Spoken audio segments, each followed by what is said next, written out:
My hope for the future of HIV is that one day it'll be gone. That one day you won't need organizations like Cascade AIDS Project and Our House. That's a long ways in the future. Even with a vaccine for HIV, our services will still be needed. And I look forward to the time that people want to come to us instead of have to come to us.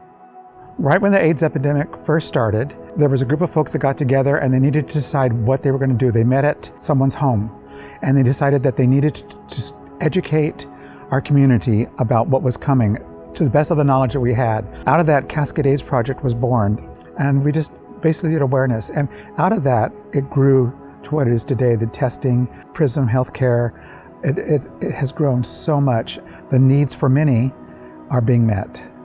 So Our House started, I think, right around the same time that Cascade AIDS started, where people were seeing people were dying related to HIV and AIDS and wanted to do something for their community and their neighborhood. But then as HIV and AIDS changed, so did the way that we treated folks. That also changed. So it went from a place of hospice to really a place of healing for folks who did not have anywhere else to go as they were experiencing HIV and AIDS. And so now it's really a place to help people have a safe place to be cared for, thrive, and hopefully go on to their next place living successfully on their own. Then Todd's Corner grew out of that. So you have small home goods, you have clothes, things to help people really set up on their own.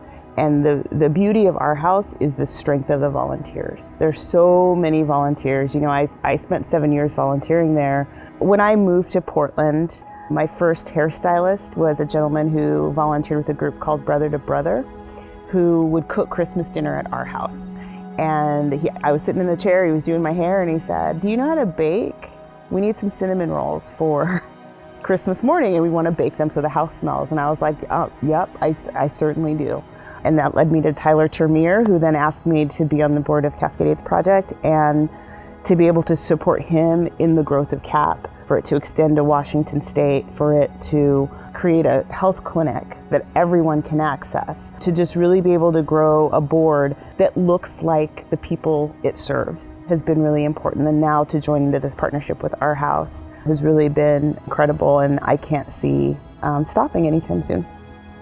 So for Our House and CAP, one of the things that we did early on in the process of the idea of merging is that we started sharing resources just to see how that would look and how that would work should we decide to merge, and it worked out very well.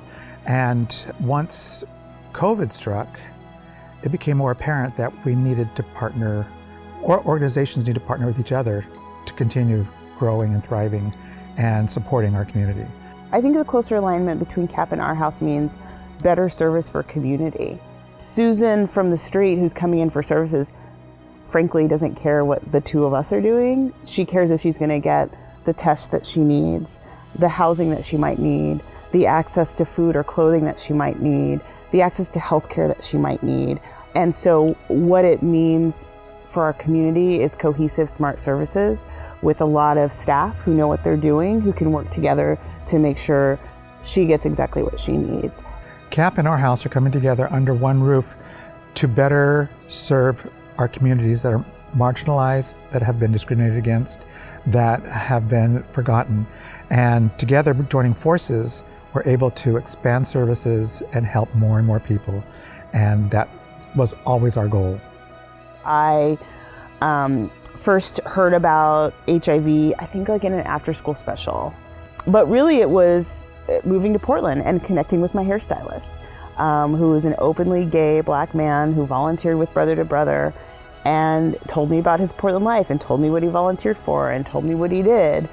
And it just was something I knew I cared about and would care about and wanted to help. And literally my entry was cinnamon rolls, and have continued to care ever since. Like, I don't think you have to necessarily know someone or know about a disease to have empathy for what's going on to another human being.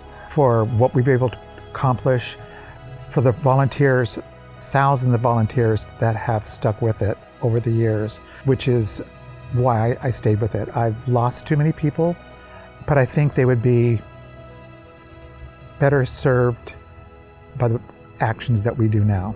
I think they would be proud of us that we continued on.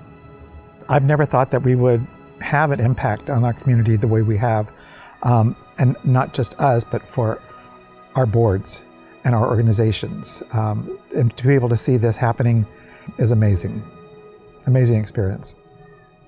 Teamwork makes the dream work.